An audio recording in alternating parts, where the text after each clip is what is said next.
မေနဲ့ database ကမေပါရှင်မေဒီနေ့ပေါ့နော်မေရဲ့အကြောင်းတွေကိုမဟုတ်တာတွေပြောထားတာတွေ့လို့မို့လို့မေပြန်လာပြီးတော့ပြောပြပေးတာပါမေရဲ့အကြောင်းတွေကိုဘယ်လိုတွေပြောထားကြတော့ဆိုတော့ပေါ့နော်မေက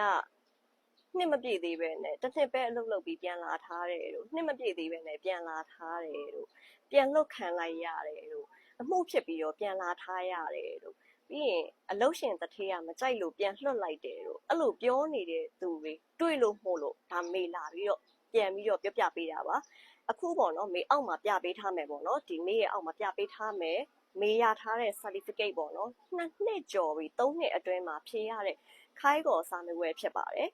3နှစ်ပြည့်ကန်ဒီလေးမှာဖြေရတဲ့ခိုင်းကော်စာမေးပွဲရဲ့မေရထားတဲ့မေရဲ့အောင်လက်မှတ်ဖြစ်ပါတယ်ရှင့်မေအောက်မှာပြပေးထားပါတယ်နော်ပြီးရင်နောက်စာရွက်ကကြတော့ပေါ့နော်3နှစ်ပြီးမြောက်ကြောင်း certificate ဖြစ်ပါတယ်အဲ့ဒီမှာဆိုလို့ရှိရင်မေရဲ့လုပ်ခဲ့တဲ့ date တွေပါတယ်ပေါ့နော်ဘယ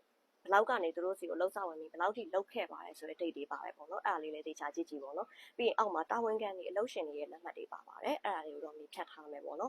်ပြီးရင်နောက်ကျောဘက်မှာကြတော့ပေါ့နော်ဒီအလုပ်ကိုဘယ်လောက်ထိလုပ်နိုင်ပါတယ်ဆိုတဲ့သတ်မှတ်ချက်မျိုးတွေသူတို့အနေနဲ့ရေးပေးထားတယ်ပေါ့နော်အဲ့ဒီမှာဆိုလို့ရှိရင်မေအနေနဲ့ A တွေနဲ့ပဲပြီးထားတာပေါ့နော်ပြီးရင်နောက်ထပ်မေရဲ့ passport နဲ့ပတ်သက်ပြီးတော့လည်းမေထပ်ပြီးတော့ပြပေးချင်ပါတယ်ဒါကတော့ဂျပန်ဗီဇာပေါ့နော်မင်းမျက်နှာနဲ့ဂျပန်ဗီဇာဆိုတဲ့ passport ထဲမှာပါတဲ့ပုံပေါ့နော်ပြီးရင်နောက်ထပ်ဒါမြန်မာနိုင်ငံကထွက်တဲ့အချိန်ရိုက်ပေးလိုက်တဲ့တစ်စိတ်တုံးပေါ့နော်ထူပေးလိုက်တဲ့တစ်စိတ်တုံးဖြစ်ပါတယ်ဒီမှာပါနော်ဒိတ်ကလေးတည်တည်ချာချာလေးပါပါတယ်မြင်ရလားတော့မသိဘူး28ရက်နိုဝင်ဘာ2019ကမေစပြီးမြန်မာနိုင်ငံကနေစထွက်သွားတာဖြစ်ပါတယ်ပေါ့နော်ပြီးရင်အောက်မှာကဒီမှာပါနော်ဂျပန်နိုင်ငံကနေမေပြန်လာတာဂျပန်ကနေမေပြန်လာတာပေါ့နော်မြင်ရလားတော့မသိဘူးဒီဇင်ဘာ3ရက်နေ့2022ကမေပြန်လာတာပါရှင့်ဒီဇင်ဘာ3ရက်နေ့2022ကနေမေပြန်လာတာဖြစ်ပါတယ်ဒီမှာတုံးလေးထုပေးထားပါတယ်ရှင့်သူတို့ဘက်ကနေပြီးတော့နော်မေဂျပန်နိုင်ငံကနေပြန်ထွက်လာပါတယ်ဆိုတဲ့တုံးလေးသူတို့ဘက်ကနေထုပေးထားတာဖြစ်ပါတယ်ပြီးရင်နောက်ထပ်ဒီဘက်ကကြတော့ပေါ့နော်ဒါမြန်မာနိုင်ငံကိုပြန်ဝင်တဲ့တုံးပေါ့နော်မြန်မာနိုင်ငံကိုပြန်ဝင်တဲ့အချိန်မှာထုပေးတဲ့တုံးဖြစ်ပါတယ်ဒီမှာဆိုလို့ရှိရင်ကြည့်ပါဒီဇင်ဘာလ3ရက်နေ့2022မှာမေမြန်မာနိုင်ငံကိုပြန်ရောက်ထားတာဖြစ်ပါတယ်ရှင့်မြင်ရလားမသိဘူးနော်အခုမေပြသွားတာလေးကတော့မေရဲ့ passport ဖြစ်ပါတယ်ပေါ့နော်အဲ့တော့မေအနေနဲ့ဂျပန်နိုင်ငံမှာလူနေခဲ့တယ်ဘယ်အချိန်ကသွားခဲ့တယ်ဘာလုပ်ခဲ့တယ်နှစ်ပြည့်အောင်ထိလုပ်ခဲ့တယ်ဆိုတော့ certificate တွေကစာမေအနေနဲ့ information တိတိကျကျအနေနဲ့မေအနေနဲ့ချပြလိုက်တာဖြစ်တဲ့အတွက်ကိုမေကိုမဟုတ်ကပြောပြီးတော့မဟုတ်တာတွေပြောထားတဲ့တနှစ်နဲ့ပြန်လာတယ်ဆိုတာတွေရောအမှုဖြစ်ပြီးတော့ပြန်လာရတယ်ဆိုတာတွေရောအလုပ်ရှင်ကပြန်လွှတ်လိုက်ပါတယ်ဆိုတာတွေကဘိုင်နှိမ့်တက်ပြီးတော့ကိုမှမေကိုပြောထားတဲ့သူရှိပါတယ်အဲ့တော့ကြတော့မေကိုမဟုတ်ကပြောထားတဲ့ဟာအတွက်ဘိုင်နှိမ့်တက်ပြီးမေရဲ့ဗီဒီယိုကြီးယူသုံးပြီးတော့ပြောထားတဲ့ဟာအတွက်ကိုမေကိုပြန်လာပြီးတော့တောင်းပန်ပါမေအနေနဲ့ information အတိအကျကိုချပြလိုက်ပြီးဖြစ်တဲ့အတွက်ကိုရှင်းအကြောင်းတွေလည်းကျမအနေနဲ့ကြားထားတယ်အများကြီးရှိတယ်ကျမကိုလာပြောထားတယ်အများကြီးရှိတယ်ရှင်းအကြောင်းတွေကျမစိတ်လဲမဝင်စားအောင်သိလဲမသိချင်ဘူးဒါပေမဲ့လို့ကျမအကြောင်းတွေကိုတင်လိုက်တဲ့ပုံမှာကျမကိုလာပြတဲ့လူတွေရှင်းအကြောင်းတွေကိုလာပြောထားတဲ့လူတွေအများကြီးရှိတယ်ပြီးတော့ဒီဂျပန်အကြောင်းနဲ့ကျမလှုပ်ရှားနေတာမဟုတ်ဘူးကျမအခုချိန်ဒီဂျပန်အကြောင်းတင်ပြီးတော့ဘသူစီကမှပတ်စံတပြားတစ်ချက်မှမယူထားဘူးသူစီကမှကျမပတ်စံတပြားတစ်ချက်မှမတောင်းထားဘူးတင်တန်းဖွင့်နေအမကတော့တင်တန်းဖွင့်နေဟုတ်တယ်တင်တန်းဖွင့်တာဘယ်အချိန်မှစဖွင့်မှတော့ဒိတ်ကိုပြန်ကြည့်လိုက်အောင်ပြီးတော့ကျမအနေနဲ့ပြန်ရောက်တာတစ်နှစ်ခွဲလောက်ရှိပြီပေါ့နော်ဂျပန်စာသင်နေတယ်ဆိုပြန်ရောက်လာတဲ့ကကိုသင်နေမှာပေါ့ဘာလို့ခုမှစတင်တော့ပြီးတော့ကြတော့ဒီဂျပန်စာသင်တဲ့ဟာနဲ့ကျမအနေနဲ့ရက်တည်နေတာမဟုတ်ဘူးနော်ကျမမှာတခြားလုပ်ငန်းတွေအများကြီးရှိသေးတယ်ဒီဂျပန်ကိစ္စနဲ့ပတ်သက်ပြီးကျမရက်တည်နေတာမဟုတ်ဘူးနော် social media နဲ့လှုပ်ရှားနေတဲ့ရှင့်အနေနဲ့ဘလို့နဲ့နာမလဲဆိုတော့ကိုပဲတွေးလိုက်ပေါ့နော်ရှင့်အနေနဲ့မြန်မာနိုင်ငံမှာမရှိလို့မလို့ငါ့ကိုတရားစွဲလို့မရဘူးဆိုရင်တော့မှပဲရှင့်က social media ပေါ်မှာလှုပ်ရှားနေတဲ့လူဖြစ်တယ်နော်ဘယ်သူနဲ့နာမလဲဆိုတော့ကိုယ့်ဘာသာကိုပြန်တွေးလိုက်ပေါ့နော်ပြီးတော့ကျမအနေနဲ့ကျမရဲ့ဗီဒီယိုမှာအခွန်ဆောင်ဗီဇာလို့ကျမအနေနဲ့သုံးသွားတယ်မှန်တယ်လက်ခံတယ်ကျမသုံးသွားတယ်အမရေအခွန်ဆောင်နေတဲ့လူတွေလည်းရှိတယ်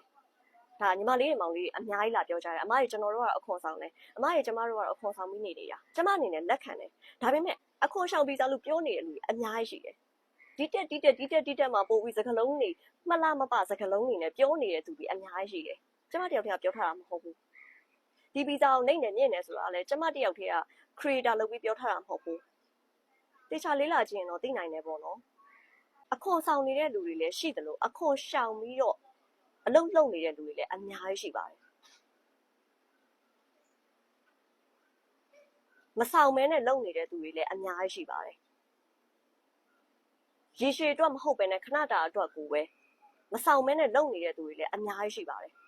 အဲ့လိုလူတွေရှိနေလို့မှုလို့လဲတခြားလူတွေကအဲ့လိုဗီဇာဆိုပြီးခေါ်နေကြတာပေါ့နော်ကျမစခေါ်တာမဟုတ်ဘူး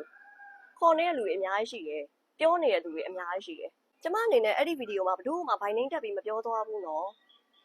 အခုကျမကိုပြန်ပြောကြတဲ့တဲမှာကျမဗီဒီယိုတွေကိုပြန်ယူပြီးတော့ကျမကိုဘိုင်နှိမ့်တက်ပြီးကျမရဲ့ page နာမည်တွေကိုဘိုင်နှိမ့်တက်ပြီးတော့ပြောနေတာနော်မဟုတ်ကတွေပြောနေတာနော်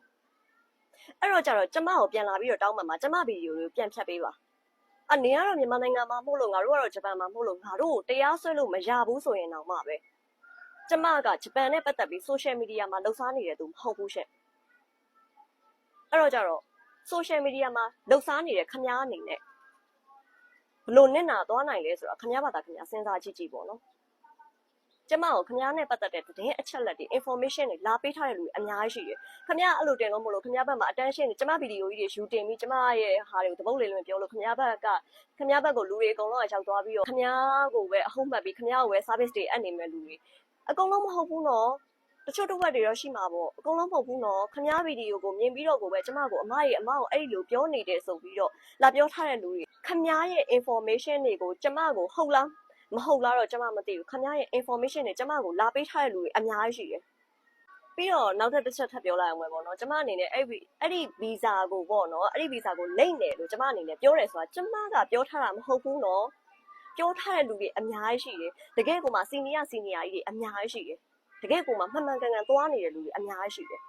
သူတို့တွေကကိုဒီဗီဇာကလိမ့်ပါတယ်ဆိုပြီးသူတို့ကကို officially ပြောထားတာတွေအများကြီးရှိတယ်တေချာလိုက်လေ့လာကြည့်ရောအမကဂျပန်စာသင်တာပဲဆိုတဲ့ကိစ္စကိုလည်းကျွန်မပြောပြအောင်မယ်ပေါ့နော်ကျွန်မကဂျပန်စာသင်ကျင်တဲ့စိတ်ရှိရဆိုလို့ရှိရင်ကျွန်မပြန်ရောက်ထဲတာကိုသင်နေမှာပေါ့အခုမှစပြီးသင်နေဆိုတော့ကျွန်မကို request လုပ်တဲ့လူတွေရှိနေလို့ကျွန်မအနေနဲ့သင်ပေးတာအဆန်လွှဲချင်းလွန်းလို့တောင်မှပဲကျွန်မအနေနဲ့သင်တန်းကမစသေးပါဘူးမလွှဲပါသေးနဲ့အောင်ဆိုပြီးတော့တောင်မှပဲကျွန်မအနေနဲ့ပြောထားရတယ်လူပြေသွားမှစိုးလို့အမကြီးအဆန်လွှဲချင်းလွန်းလို့ပါဆိုတော့တောင်မှပဲကျွန်မအနေနဲ့တားထားရတယ်အဲ့တော့ကျမကဒီစာမတင်စားလို့လဲကျမအနေနဲ့ဘာမှထိခိုက်သွားမှုမရှိဘူးကျမကရှားလုပ်တွေရှိတယ်ဒီစာတင်စားတဲ့အလုပ်နဲ့ဒီဟာနဲ့ကျမရှားနေရမှာမဟုတ်ဘူးကျမကရှားလုပ်တွေရှိတယ်ခမရတာဒီ social media နဲ့အလုပ်လုပ်နေရပေါ့နော်အဲ့တော့ကြတော့နင့်နာချင်းနင့်နာဘယ်သူကနင့်နာမလဲဆိုတာကိုဘာသာကိုတွေးကြည့်ပေါ့ကျမအနေနဲ့ဘသူ့ကိုမှကျမဖိုင်နှိမ့်တက်ပြီးမပြောထားဘူးအခုကျမအကြောင်းကိုမဟုတ်ကတပုတ်လေးတွင်ဖိုင်နှိမ့်တက်ပြီးပြောထားတယ်ခင်ဗျာကျမကိုပြန်လာပြီးတော့တောင်းပန်ပါခင်ဗျာပြောထားတာမဟုတ်မမှန်ဖြစ်ကြအောင်ကျမအနေနဲ့သတင်းချက်လက်တွေဒီမှာဓာတ်ပုံတွေနဲ့ကျမအနေနဲ့ချပြပြီးသွားပြီအဲ့တော့ကျမလုံးဝမကျင်တတ်ဘူးကျမကိုပြန်လာပြီးတော့တောင်းပန်ပါကျမကိုဖိုင်နှိမ့်တက်ပြီးမဟုတ်ကပြောထားတဲ့ဗီဒီယိုတွေကိုပြန်ဖြတ်ပေးပါဒီအကြောင်းတွေကိုကျမအနေနဲ့ကျမအတွက်ကျိုးမြတ်မရှိပဲဘာလို့လူမုန်းခံပြီးပြောလဲဆိုရင်ပေါ့နော်ဒီလိုမျိုးတွေလုပ်နေလို့မို့လို့ဒီလိုမျိုးတွေထွက်ပြေးကြလို့မို့လို့ဒီဘက်ကလာမယ့်ကလေးတွေမှာလေရင်လက်မှတ်အထိပါဝယ်ပြီးတော့မှလေရင်လက်မှတ်တွေပါစီစဉ်ပြီးတော့မှကန်ဆယ်ဖြစ်သွားတဲ့ကလေးတွေဗလိုင်းကန်ဆယ်အလုပ်ခံလိုက်ရတဲ့ကလေးတွေအများကြီးရှိလို့မို့လို့တအားစစ်စစ်လာတာတအားတင်းကျပ်လာတာတွေတအားအချိန်ကြီးကြန့်ကြာလာတာတွေပတ်စံကုန်ငွေကုန်လူပန်းတွေအများကြီးဖြစ်နေကြလို့မို့လို့ဒီဘက်ကလူတွေဂျပန်သွားကျင်တဲ့လူတွေပြီးတော့နောက်တစ်ခုကျမကို reply ဘာလို့မပြန်လာလဲဆိုတဲ့လူတွေအတွက်ပေါ့နော်ဗီဒီယိုအောက်မှာဘာလို့ custom visa အကြောင်းတင်ထားတဲ့ဗီဒီယိုအောက်တင်မှာဘာလို့ reply မပြန်လာလဲဆိုတဲ့သူတွေအတွက်ပေါ့နော်ကျမတင်ထားတဲ့ဗီဒီယိုထဲမှာရိုင်းဆိုင်တဲ့စကားတစ်ခုမှမပါဘူးရှင့်ရိုင်းဆိုင်တဲ့စကားကျမတစ်ခုမှမပြောသွားဘူးပေါ့နော်ဒါပေမဲ့လို့ကျမကိုပြန်လာမှတ်တဲ့ comment တွေကအရန်ရိုင်းနေပေါ့နော်ရိုင်းဆိုင်တဲ့စကားတွေအရန်ပါတယ်ပေါ့နော်အဲ့တော့ကျမအနေနဲ့သူတို့ရိုင်းတယ်လို့ကျမအနေနဲ့ like မရိုင်းနိုင်တာဖြစ်တဲ့အတွက်ကိုကျမ reply မပြန်လာပါတော့